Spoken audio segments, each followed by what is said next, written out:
Question number 8 देखिए, यहाँ पर लिखा हुआ है triangle PDC is drawn inside the square ABCD of side 24 centimeter where P lies on AB. What is the area of the triangle? Question आपसे कह रहा है कि 24 सेंटीमीटर भुजा वाले वर्ग ABCD में त्रिभुज PDC बनाया जाता है, जहां बिंदु P भुजा AB पर स्थित है। त्रिभुज का क्षेत्रफल कितना होगा ये आपको बताना है।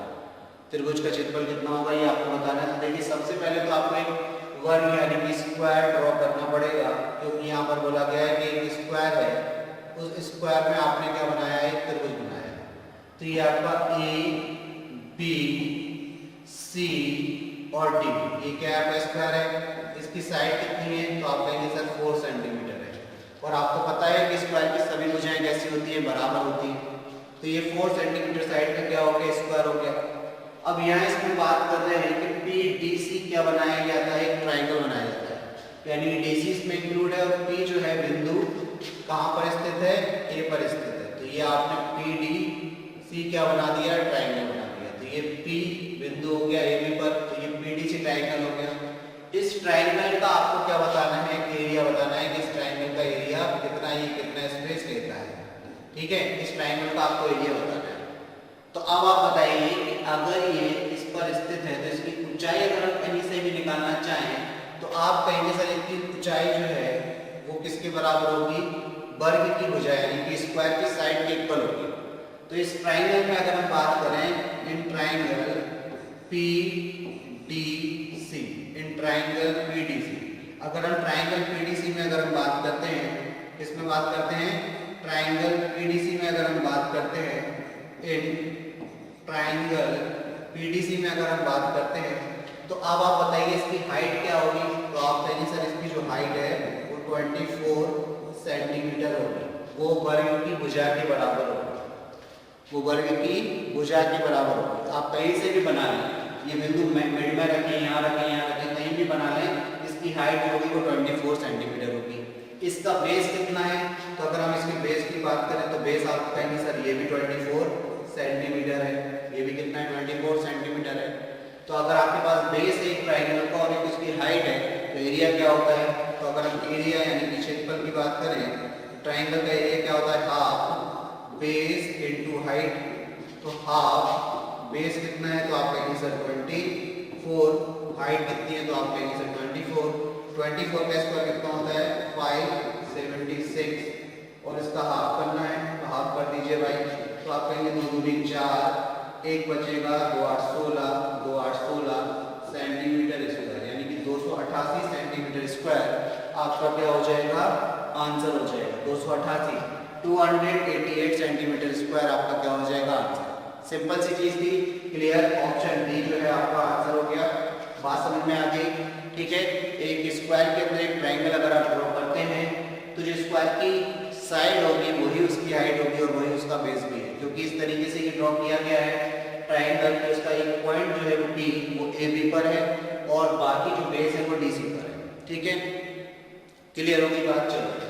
अच्छा, हम ऐसा भी कह सकते हैं कि दो पैरेलल लाइंस के बीच में अगर एक ट्राइंगल और एक स्क्वायर ड्रॉ किया जाता है, अब आपको पता है स्क्वायर क्या होता है, एक तरीके से पैरेललोग्राम भी होता है, ठीक है। तो अगर स्क्वायर पैरेललोग्राम भी होता है, साथ में हम भी कह सकते हैं कि ये आपका रोम्बस भी होता है, ठीक है। तो अगर ये स्क्वायर जो है रोम्बस के पार्ट में आता है, मतलब हम ऐसा कह सकते हैं कि AB और DC पैरेलल होते हैं। तो अगर AB और DC पैरेलल होते हैं तो दो पैरेलल साइड के बीच में यदि आप एक स्क्वायर ड्रॉ करते हैं और एक उसी बेस पर, सेम बेस पर क्या बनाते हैं, ट्राइंगल बनाते हैं, तो आपको ये जानकारी होनी चाहिए कि जो ट्राइंगल का एरिया होता है वो आधा होता है स्क्वायर के एरिया से, ठीक है। तो आप यहाँ पर ऐसा भी कर सकते थे कि स्क्वायर का एरिया निकालकर उसको आधा कर देते हैं, तो भी ये आता है स्क्वायर का एरिया 24 का स्क्वायर, और डिवाइड बाई क्या होता है 2, तो भी आंसर 288 आता है। क्लियर, चलिए नेक्स्ट क्वेश्चन की तरफ बढ़ते हैं। अगला क्वेश्चन देखिए, अगला क्वेश्चन है भाई एक्सपांड करना है, आपको एक्सपांड करना है, ठीक है, 4a + 3b + 2c का होल स्क्वायर, यानी कि यहाँ पर आपको इसका विस्तार करना है, 4a + 3b + 2c का होल स्क्वायर का विस्तार करना है। विस्तार करने का मतलब क्या है, यहाँ पर आपको a + b + c का होल स्क्वायर का फॉर्मूला लगाना है, a + b + c का होल स्क्वायर का फॉर्मूला आपको लगाना है। अब आप जानते हैं क्या होता है, A square plus B square plus C square plus क्या होता है सी स्क्वायर। तो A square plus B square plus C square, तो ये हो जाएगा आपका C square plus 2ab plus 2bc plus 2c, ये आपका a plus b plus c का होल स्क्वायर का फॉर्मूला होता है। अब आप थोड़ा सा देखिए जरा कि आपका अगर तीनों वैल्यूज किसमें हैं, प्लस में है, तीनों वैल्यूज अगर प्लस में है, a भी प्लस में, b भी प्लस में, c भी प्लस में, तो कहीं भी फॉर्मूले में माइनस नहीं आता, कहीं भी फॉर्मूले में माइनस नहीं आता। अब आप देखिए इस बेस पर ही आप क्या कर सकते हैं, बिना फॉर्मूले में वैल्यू रख के आंसर दे सकते हैं। देखिए कैसे, यहाँ पर आपका 1 माइनस आ गया, 2 माइनस आ गया, 3 माइनस आ गया, तो हमारे फॉर्मूले में अगर ये तीनों वैल्यू देखिए, ये भी प्लस में, ये भी प्लस में और ये भी प्लस में, तीनों वैल्यूज किसमें प्लस में है, तो अगर वैल्यूज तीनों की तीनों प्लस में है तो फॉर्मूला जब आप इसका विस्तार करेंगे तो उस विस्तार में कोई भी वैल्यू नेगेटिव नहीं होगी। तो जब नेगेटिव नहीं होगी तो यहाँ नेगेटिव आ रही है, तो ऑप्शन बी हमारा आंसर नहीं हो सकता, ऑप्शन डी हमारा आंसर नहीं हो सकता। यहाँ पर नेगेटिव वैल्यूज आगे देखिए, ये भी नेगेटिव, ये भी नेगेटिव, ये भी नेगेटिव, तो यहाँ पर डी भी हमारा आंसर नहीं हो सकता। अब हमारा आंसर हो सकता है तो ए और सी में से, लेकिन आपको पता है कि ए स्क्वायर यानी कि ए स्क्वायर करेंगे, ए की वैल्यू क्या है यहाँ पर 4a, तो 4a है, तो 4a का स्क्वायर करेंगे तो 16a स्क्वायर आएगा, तो यहाँ तो 4a स्क्वायर लिखा है, तो ये ऑप्शन भी आपका आंसर नहीं है, तो ऑप्शन सी आपका क्या हो जाएगा, आंसर हो जाएगा। ऑप्शन सी क्या हो जाएगा, इस प्रकार आपका आंसर हो जाएगा। और नहीं अगर आपको बात समझ में आ रही है तो आप ऐसे कर सकते हैं कि a की वैल्यू कितनी है 4a, b की वैल्यू कितनी है, तो आप कहेंगे सर 3b, और c की वैल्यू कितनी है, तो आप कहेंगे सर 2c, ये वैल्यू इसमें रख दीजिए, आपका आंसर आ जाएगा। ठीक है, क्लियर है। वैसे बनते प्रोसेस आपको क्या करनी है भाई, इस तरीके से ही एलिमिनेट करना है। क्लियर होगी बात। चलिए नेक्स्ट बढ़ते हैं अगले क्वेश्चन की तरफ। क्वेश्चन नंबर 10, क्वेश्चन नंबर 10 देखिए क्या कह रहा है, what is the smallest integer that is a multiple of 5, 8 and 15। इन्होंने बोला है कि वह सबसे छोटा पूर्णांक क्या है जो 5, 8 और 15 का गुणज है। वो सबसे छोटा पूर्णांक आपको बताना है जो 5, 8 और 15 का गुणज है। गुणज का मतलब क्या होता है, मल्टीपल। मल्टीपल का मतलब क्या होता है, एक ऐसी संख्या जो 5 से भी, 8 से भी और 15 से, इन तीनों से डिवाइड हो जाए, वो संख्या आपको बतानी है। मतलब आपको क्या करना है, सिंपल आपको 5, 8 एंड 15 का एलसीएम लेना है। तो एलसीएम कैसे लेते हैं, कॉमन डिवीजन मेथड से। देखिए कम से कम 2 नंबर ऐसे हैं जो 5 से डिवाइड हो रहे हैं, तो 5 × 5, 8 डिवाइड नहीं हो रहा, 5 से 3 टाइम। अब कोई भी कॉमन नंबर डिवाइड नहीं हो रहा, कम से कम 2 नंबर डिवाइड होना चाहिए, नहीं हो रहे। 8 2 से होगा लेकिन 3 नहीं होगा, तो आप इन सभी नंबर का आपस में मल्टीप्लाई कर दीजिए। आप इनका सभी का आपस में मल्टीप्लाई कर दीजिए। 5 × 5, 5 × 8 40, 40 दिया 120, तो 120 के आगे इनका एलसीएम आ गया, तो स्मॉलेस्ट नंबर वो आपका निकल कर आ गया जो इन तीनों नंबरों से क्या होगा, डिवाइड होगा, इनका मल्टीपल आ गया। स्मॉलेस्ट नंबर निकल कर आ गया, सबसे छोटा गुणज निकल कर आ गया, स्मॉलेस्ट मल्टीपल। ठीक है, स्मॉलेस्ट क्या निकल कर आ गया, मल्टीपल। स्मॉलेस्ट मल्टीपल निकल कर आ गया जो इन तीनों नंबरों से क्या होगा, डिवाइड होगा, तो 120 120 आपका आंसर हो जाएगा। किस ऑप्शन में दिया है, तो आप कहेंगे सर ऑप्शन डी में दिया हुआ है, तो ऑप्शन डी क्या है आपका आंसर है। ऑप्शन डी क्या है आपका आंसर है। आई होप बात आपको समझ में आ गई कि किस तरीके से इस क्वेश्चन को आपको बनाना है। ठीक है, चलिए तो नेक्स्ट बढ़ते हैं अगले क्वेश्चन की तरफ और देखते हैं भाई कि अगला क्वेश्चन क्या है। तो देखिए अगले क्वेश्चन की अगर हम बात करें क्वेश्चन नंबर 11 की, तो ये आपसे कह रहा है if a + b = 12 and ab = 70, what is the value of aq + bq। a + b = 12 और ab = 17 है, तो aq + bq का मान क्या होगा। तो इसके लिए आपको एक सिंपल एक फॉर्मूला याद होना चाहिए, a³ + b³ a³ + b³ क्या होता है भाई, तो आप कहेंगे सर a + b का होल क्यूब माइनस 3ab और a + b, ये इसका फॉर्मूला होता है सिंपल, ये इसका फॉर्मूला होता है। तो बस इसमें वैल्यूज रख दीजिए, आपके पास a + b की वैल्यू है a प्लस बी की वैल्यू कितनी है 12 है, a इंटू बी की वैल्यू भी आपके पास कितनी है 17 है। बस ये वैल्यूज आप रख दीजिए, आपका आंसर आ जाएगा। तो भाई आप यहाँ पर वैल्यू रख लेंगे, ये 12 का क्यूब हो जाएगा -3 इंटू 17 इंटू 12 हो जाएगा। देखिए 12 का जो क्यूब होता है, 12 का जो क्यूब होता है वो कितना होता है, तो आप कहेंगे से 1728, तो ये आपका 1728 हो गया। यहाँ पर आपको मल्टीप्लाई करना है बस, तो 17 किया कितना हो गया इन क्या, तो आपका ये 51 इंटू क्या करना है 12 करना है। तो ये देखिए सिंपल है, 12 को 12 के 2 हासिल में 1, 12 पंजे 60 और 1 61, 612। तो माइनस में क्या जाना है भाई आपके 612 जाना है।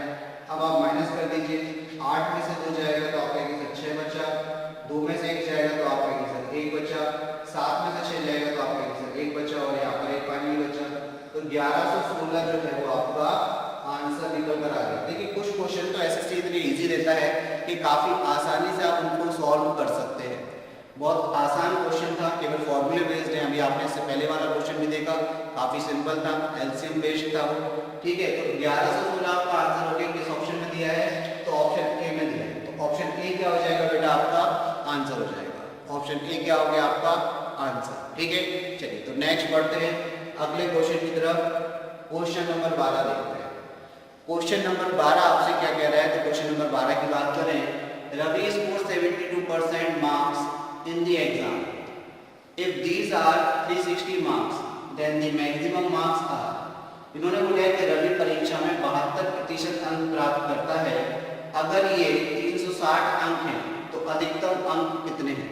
भाई इतनी सी बात है कि आपने एक परीक्षा दी और उसमें आपको 72% अंक बना, परसेंटेज में 72 बना, लेकिन अगर आपसे नंबर पूछा गया कि नंबर कितने आए आपके ओवरऑल में से, तो आपने बोला कि हमारे 360 नंबर आए, तो हम ऐसा कह सकते हैं कि जो भी टोटल मार्क्स थे उसका 72% किसके इक्वल है, 360 के इक्वल है। तो उसका 100% वैल्यू निकाल देंगे तो आंसर आ जाएगा। तो बस यही आपसे क्वेश्चन कहना चाह रहा है कि रवि ने 72% मार्क्स क्या किए, स्कोर किया, और वो किसके बराबर है, 360 के बराबर है। तो 1% की वैल्यू क्या होगी, तो आप कहेंगे सर 1% की वैल्यू होगी 360/72। अब 360/72 तो 36 से ये एक बार कटेगा, 36 से ये 2 बार कटेगा, 2 से ये 5 बार कटेगा। तो आप कह सकते हैं कि 1% की जो वैल्यू है वो 5 के बराबर है, यानी कि जो टोटल मार्क्स थे उसका 1% 5 है और 72% 360 है। तो टोटल मार्क्स अपने आप में क्या होंगे, 100%। तो 100% की वैल्यू निकालने के लिए आपको दोनों तरफ क्या करना पड़ेगा, 100 से मल्टीप्लाई, यानी कि मैक्सिमम मार्क्स आपके कितने निकल कर आए, 500। तो 500 किस ऑप्शन में दिया है, तो 500 ऑप्शन डी में दिया हुआ है। तो ऑप्शन डी आपका आंसर हो गया। आई होप बात आपको समझ में आ गई कि किस तरीके से इस क्वेश्चन का सॉल्यूशन किया गया है। चलिए तो बढ़ते हैं अगले क्वेश्चन की तरफ। चलिए बच्चों अगला क्वेश्चन देखते हैं। अगला क्वेश्चन है question number 13। The single discount equivalent two successive discount of 20% and 15% is. Question आपसे कह रहा है कि 20% और 15% के दो क्रमिक छूटों के समतुल्य एकल छूट कितनी होगी, आपको बताना है। देखिए मैं आपको जो तरीका बताने वाला हूँ ना, अगर आप इस तरीके से करेंगे तो आपके पास कैसा भी परसेंटेज आ जाए, जैसे अगर फ्रैक्शनल फॉर्म में भी आ जाए, जैसे आपके पास 16 सही 2/3 आ जाता है, या फिर आपके पास कहीं 14 सही 1/9 आ जाता है, इस टाइप के भी अगर दो आपको डिस्काउंट दें और उसके इक्विवेलेंट डिस्काउंट पूछे तो आप आसानी से कर सकते हैं, ठीक है। तो कोई फॉर्मूले की आपको जरूरत नहीं है, केवल आपको रेशियो में कन्वर्ट करना है और रेशियो में कन्वर्ट करके इस क्वेश्चन को आप आंसर दे सकते हैं। कैसे रेशियो में कन्वर्ट करना है, तो देखिए आप अगर रेशियो की बात करें यहाँ पर, तो कैसे रेशियो में कन्वर्ट करना है, तो देखिए आप यहाँ पर दे रहे हैं कि पहला डिस्काउंट दे रहे हैं 20% का और दूसरा डिस्काउंट दे रहे हैं 15% का। बोल रहे हैं कि इन दोनों के इक्विवेलेंट सिंगल डिस्काउंट बताइए। मतलब हम नहीं चाहते कि भाई हमें अलग अलग दो डिस्काउंट काउंट करे जाए। अगर हम कोई दुकान पर जाते हैं कोई सामान लेने के लिए, तो हम चाह रहे हैं कि भाई दुकानदार कह रहा है कि पहले हम आपको 20% का डिस्काउंट देंगे, फिर जो कीमत आएगी उस पर 15% का डिस्काउंट और देंगे। मतलब पहले 20% निकालने के बाद फिर जो कीमत बनेगी उस पर 15% का डिस्काउंट और देंगे। दुकानदार ये कह रहा है, लेकिन हम कह रहे हैं भाई हम इतने पढ़े लिखे नहीं, हमें समझ में नहीं आती बात, आपको हमें ये बताइए कि सिंगल डिस्काउंट क्या देंगे। तो इन दोनों के बराबर आपको एक सिंगल डिस्काउंट चाहिए, मतलब जितना इस पर आपको छूट मिलेगी इन दोनों से, उतना ही उसके सिंगल इक्विवेलेंट आपको समतुल्य यानी कि बराबर इक्विवेलेंट डिस्काउंट बताना है। तो कैसे बताएंगे, तो देखिए सबसे पहले हम बात करते हैं कि पहला डिस्काउंट कितने का दे रहे हैं, तो आप कहेंगे सर 20% का। अब 20% की हम बात करें तो 20% को हम लिखते हैं 1/5, ठीक है। तो हमें ये कह सकते हैं कि एमआरपी जो है मार्क प्राइस 5 है, ठीक है, और डिस्काउंट कितने का दिया जा रहा है 1 का। तो यानी कि एसपी कितना बनेगा, तो आप कहेंगे सर डिस्काउंट देने के बाद एसपी बनता है यानी कि सेलिंग प्राइस, विक्रय मूल्य बनता है। तो अंकित मूल्य और विक्रय मूल्य का यहाँ से रेशियो बनाना है इस तरीके से, कैसे, तो ये 5 वाली चीज पर 1 का डिस्काउंट यानी कि आप 4 में बेचोगे, 20% को हमने ले लिया। फिर हम बात कर रहे हैं किसकी, 15% की। तो अगर हम 15% को और यहाँ पर देखें तो 15% कितना होता है, 5 से 3 बार कटेगा, 5 से 20 बार कटेगा, यानी कि 20 वाली चीज पर आप कितने का डिस्काउंट दे रहे हैं, 3 का, यानी कि 17 में बेच रहे हैं उसको। तो आपको क्या करना है, ये एमआरपी का मल्टीप्लाई कर देना और यहाँ एसपी का मल्टीप्लाई कर देना है, जो आपकी वैल्यूज आती है। तो यहाँ पर आपको क्या करना है, मल्टीप्लाई करना है। तो 25 यानी कि 20 पान कितना हो गया, 100 रुपए की चीज थी, जिस पर कितना लिखा हुआ था, 100 रुपए, एमआरपी कितना था, 100 रुपए, ठीक है, और आपने बेचा कितना, 17 चौको 68। अब 100 वाली चीज को अगर आप 68 में बेच रहे हैं तो डिस्काउंट कितने का दे रहे हैं आप, तो यहाँ पर देखिए 32 रुपए का डिस्काउंट दे रहे हैं कि नहीं। और आप जानते हैं कि 100 पर 32, 100 पर 20, 100 पर 10 उतना ही परसेंट भी होता है। अगर 100 पर 32 का डिस्काउंट मिल रहा है यानी कि डिस्काउंट परसेंट भी कितना होगा आपका, 32% का होगा। तो आप यहाँ से कह सकते हैं कि जो आपका डिस्काउंट परसेंट है इक्विवेलेंट, वो कितना है, 32% है। तो 15% और 20% के इक्विवेलेंट जो डिस्काउंट है वो कितना है, 32% है। किस ऑप्शन में आपको दिया है, तो ऑप्शन ए में आपको दे रखा है। तो अगर आप इस तरीके से क्वेश्चन सॉल्व करेंगे तो आपके लिए काफी आसान हो जाएगा क्वेश्चन को बनाना, ठीक है। तो चलिए अब नेक्स्ट क्वेश्चन की तरफ बढ़ते हैं, क्वेश्चन नंबर 14 की तरफ बढ़ते हैं। देखिए क्वेश्चन नंबर 14 देखिए, क्वेश्चन नंबर 14 की तरफ बढ़ते हैं। अच्छा, क्वेश्चन नंबर 13 रिपीट है एक बार, चलिए क्वेश्चन नंबर 14 देख लीजिए, उसको डिलीट करा देंगे। क्वेश्चन नंबर 14 आपसे क्या कह रहा है कि length, breadth and height of a cubical box are in the ratio 7:5:3 and its whole surface area is 27832 यानी कि 27,832 centimetre square, its volume is, इन्होंने बोला कि एक घनाभार बॉक्स की लंबाई, चौड़ाई और ऊंचाई 7:5:3 के अनुपात में है, ठीक है।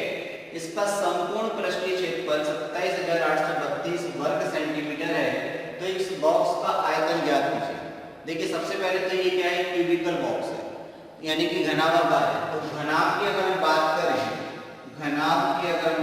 किसकी हम बात करें, घनाभ की अगर हम बात करें, घनाभार बॉक्स है, तो घनाभ की अगर हम बात करें तो घनाभ का आयतन हमें निकालना है, तो वो होता है LBH यानी कि लंबाई, चौड़ाई और ऊंचाई का गुणनफल। तो हमें सबसे पहले क्या चाहिए, लंबाई, चौड़ाई और ऊंचाई चाहिए, लेकिन यहाँ पर तो अनुपात दिया है उसका, लंबाई, चौड़ाई और ऊंचाई का क्या दिया है, यहाँ पर अनुपात दिया है। तो यहाँ से आप एक चीज कर सकते हैं, अगर आपके दिमाग में बात समझ में आए कि लंबाई, चौड़ाई और ऊंचाई का इन तीनों का जो गुणनफल बनेगा 7×35 दिया 105 से जिस नंबर में भाग चला जाएगा वो हमारा आंसर हो जाएगा, ठीक है। आप ऐसा कर सकते हैं पेपर में, लेकिन हम इसको पूरा प्रोसेस से समझते हैं। तो हमें LBH चाहिए यानी कि लंबाई, चौड़ाई, ऊंचाई चाहिए, और वो अनुपात में हमें दे रहे हैं, ठीक है। अच्छा हमें क्या दिया है यहाँ पर साथ में, इसका संपूर्ण पृष्ठीय क्षेत्रफल, घनाभ का क्या दिया है, ये तो हमारा आयतन हो गया, ये क्या हो गया, आयतन, वॉल्यूम हो गया घनाभ का आयतन हो गया। अब हम बात करते हैं संपूर्ण पृष्ठीय क्षेत्रफल की। तो घनाभ का संपूर्ण पृष्ठीय क्षेत्रफल क्या होता है, संपूर्ण पृष्ठीय क्षेत्रफल, घनाभ का संपूर्ण पृष्ठीय क्षेत्रफल होता है 2LB + BH + HL। ये घनाभ का संपूर्ण पृष्ठीय क्षेत्रफल होता है, ये हमें दे रखा है। तो यहाँ पर हम क्या करेंगे, सबसे पहले संपूर्ण पृष्ठीय क्षेत्रफल निकालना है। तो हमें क्या करना पड़ेगा, यहाँ पर वैल्यूज एज्यूम करनी पड़ेगी, माननी पड़ेगी रेशियो से। तो हमारे पास दिया है L:B:H यानी कि लंबाई, चौड़ाई और ऊंचाई का अनुपात कितना है, 7:5:3 का अनुपात है, ठीक है। 7, 5 और 3 का अनुपात है। तो अब हम यहाँ पर क्या करेंगे, सबसे पहले हम हमने माना कि लंबाई कितनी है, तो आप कहेंगे सर 7x मान ली। चौड़ाई कितनी है, तो हमने 5x मान ली। ऊंचाई कितनी है, तो हमने 3x मान ली। अब हम क्या करेंगे, जो हमें संपूर्ण पृष्ठीय क्षेत्रफल दिया है उसका फॉर्मूला लगाएंगे, बराबर कर देंगे। तो यहाँ पर हमें संपूर्ण पृष्ठीय क्षेत्रफल कितना दिया है, संपूर्ण पृष्ठीय क्षेत्रफल, संपूर्ण पृष्ठीय अगर क्षेत्रफल की हम बात करें तो हमें दिया है 27,832 सेंटीमीटर स्क्वायर। अब ये कितना होता है हमारे हिसाब से भाई, तो ये होता है फॉर्मूले के हिसाब से अगर हम बात करें तो 2LB plus BH plus HL, ये संपूर्ण पृष्ठीय क्षेत्रफल होता है। ये किसके बराबर, 27,832 के बराबर। यहाँ पर हम वैल्यू रख देंगे LB और H की। LB H की वैल्यू रखेंगे, देखिए डायरेक्ट करते हैं, L इंटू B, 7 पर 35x स्क्वायर हो जाएगा, 35x स्क्वायर हो गया, प्लस BH यानी कि 5 की 15x स्क्वायर हो जाएगा, 15x स्क्वायर हो गया, HL यानी कि 7 के 21x स्क्वायर हो गया, और बाहर मल्टीप्लाई में क्या चल रहा है, तो आप कहेंगे सर 2 चल रहा है, और ये किसके बराबर, 27,832 के बराबर। तो सबसे पहले तो आप ये 2 ही खत्म कर दीजिए, 2 से ही आप भाग लगाइए, तो आप कहेंगे सर 2 एकम 2, 2 3 6, 2 नाम 18, 2 एकम 2, 2 6 12, 13,916 आ गया। ठीक है, अब आप देखिए यहाँ पर 15 और 35 50, और ये कितना हो जाएगा 71। ठीक है, तो ये आपका हो गया 71x स्क्वायर बराबर, तो आप कहेंगे सर ये हो गया 13,916। अब 71 से भाग लगाने हैं आपको 13,916, तो चलिए भाग लगाते हैं, 71 से भाग लगाते हैं किसमें, तो 13,916 को डिवाइड करेंगे किससे, 71 से। चलिए 71 से कितने बार, 2 बार भाग नहीं जा रहा है, ज्यादा निकल रहा है तो एक ही बार भाग जा रहा है। ठीक है, 71 दूनी 7 14 ज्यादा हो जाएगा तो एक बार भाग जा रहा है, तो एक बार भाग दे दीजिए, तो ये 8 बचा, 13 में से 7 गए तो 6 बचा, और ये 1 आ जाएगा। अब कितनी बार भाग जा रहा है, तो 7 नाम 63, 9 बार भाग चला जाएगा, बिल्कुल 9 बार भाग चला जाएगा। तो 9 बार भाग गया तो आप कहेंगे सर ये 9 एकम 9 और 9 7 63।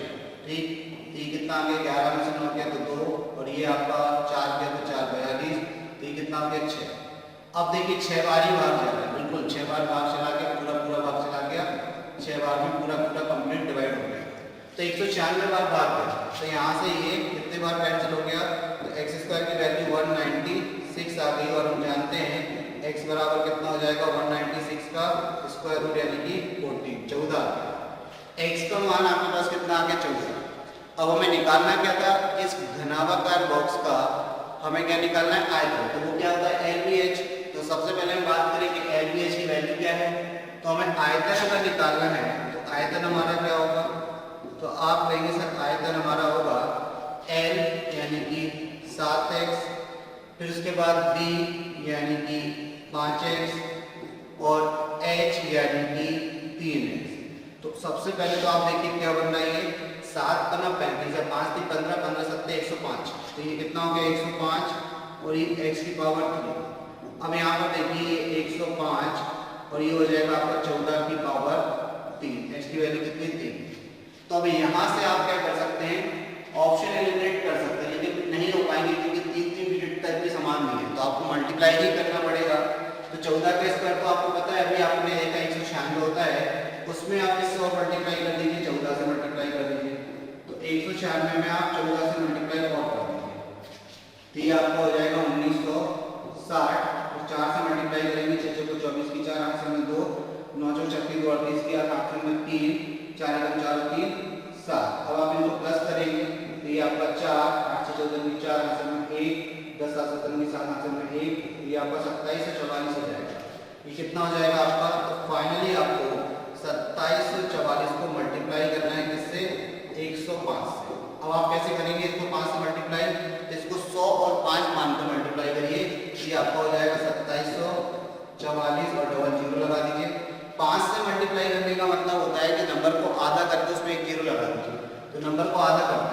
नंबर को आधा अगर आप करेंगे तो देखिए कितना हो जाएगा, 2 एकम 2, तो आप कहेंगे सर 2 एकम 2, बिल्कुल 2 3 6, 2 3 6, 2 7 14, 2 7 14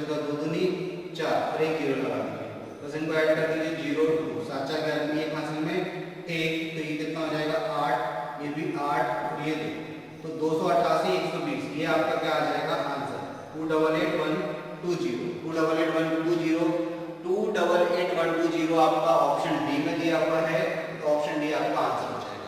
देखिए जब हमारे पास इस टाइप के क्वेश्चन आ जाते हैं तो केवल फॉर्मूला ही हमारा सहारा होता है और फॉर्मूले के माध्यम से ही हमें इस क्वेश्चन को सॉल्व करना रहता है। ठीक है, चलिए फिर हमने आपको एक तरीका और क्या बताया कि अगर आप बचना चाहते हैं फॉर्मूले से तो आप क्या करिए, यहाँ पर आपको पता है कि अगर लंबाई 7 है, चौड़ाई 5 और ऊंचाई 3 है, तो लंबाई चौड़ाई ऊंचाई का गुणनफल क्या होता है, आप कहेंगे सर आयतन होता है।